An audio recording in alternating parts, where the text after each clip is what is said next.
almost the very first text message that we see here is essentially an acknowledgement by you of a responsibility to pay her back. I felt responsible just because she was helping me. This is the exact language. And you say, please just write up a promise letter so I can sign it. I can't let the fact that we aren't good anymore my house up. I'll make payments to you. Now, what did you mean by that? We had just gotten into a fight. Previous text messages above that, we were arguing and fighting, and that's when I sent that message. So you're saying that originally it was a gift, and this text simply meant that after a while it broke up, I felt bad, and I told her I'd make payments, and therefore I didn't have to pay her back. That's your position. Sir. Now, when was she supposed to pay the money back? Honestly, I was very open. I'm a kind person. I'm a giving person. I texted her and I said, you know what can you afford? I'm willing to work with you. Text? Do you have any texts that clearly indicate an acknowledgement by her that the money that you gave her was a loan? I mean, she just says, I'll make payments to you. No, her interpretation is a little different. I mean... Yeah, unfortunately, I didn't see a text that clearly indicates that. I mean, just throughout the whole thing, I'm kind of just telling her, hey, when can you pay me back? But you knew she wasn't working. She was working at the time. She was working at the time you gave her the money? Yes. Ms. Waite. I had a job for a week. I had gotten off unemployment. Hadn't even received a paycheck. But you got a job. I had just gotten the job. And you were going to continue working on that job? Right, yes, as soon as, So it wasn't true that you had no... No, when she loaned me the money, I was unemployed. Ms. Waite, I'm looking through these text messages starting July 16th and on, and I see that Ms. Mioto asked you on several occasions how much you can afford. For example, page 6, she says, please don't make me lose my on you. I simply want to know what you can afford a month. Your response to that was, I'm not ignoring you. I just don't have the time for you right now. I have to figure out other stuff. That was an opportunity there for you to say, what do you mean I don't owe you any money?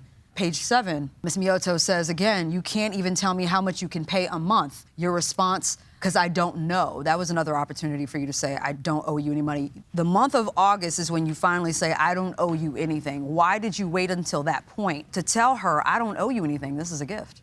I had verbally told her. Or even act confused. There was no confusion on your part. I wasn't confused of the situation. I knew I didn't owe her the money. The money she gave me was to better our relationship. But you were always saying you weren't available. Because I'm not available to fight with a woman.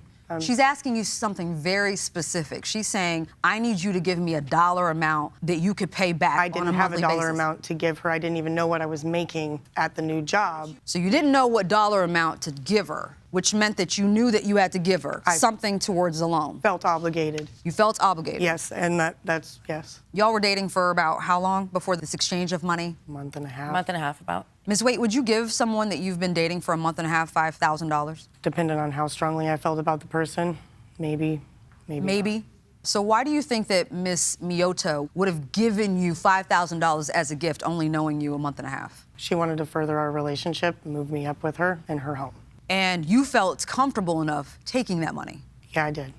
I trusted her. So at what point did the plan change, Ms. Mioto, from the defendant renting her place out and you two moving in together to the defendant then selling her home? The selling her home was from the get-go. It was actually one or the other. But then when she had an appraiser come out and had me on speakerphone, and when she heard the dollar amount and the difference, she was like, oh, this sounds like a great plan. And I was like, oh, cool, because the difference, like I said, would cover more than enough to pay me back right away. But the defendant's saying, I wasn't planning on selling, so how did you expect to get paid back? I didn't even give her the money, I didn't even loan it to her until after the appraiser was on the phone and I heard the whole conversation and I heard the amount of money that she was going to get from a sale. The roof had already been put on the house when the appraiser was in my living room. So you had already fixed the roof? She gave me the money already. Before the appraiser came to the property.